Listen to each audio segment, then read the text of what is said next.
Hi guys, today I'm going to be answering my number one question. I'm going to walk you through on how I mix my paints.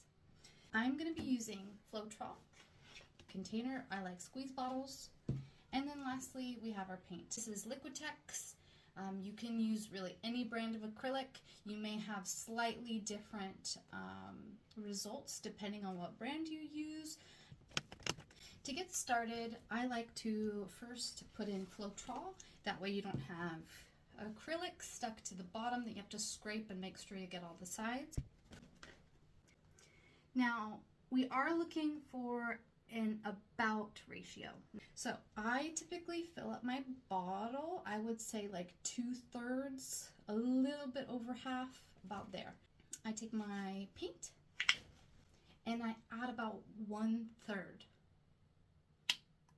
Now, depending on the paint you use, you may have to use a little bit more or a little bit less.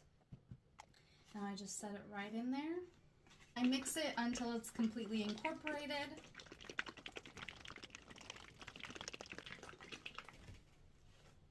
There you go.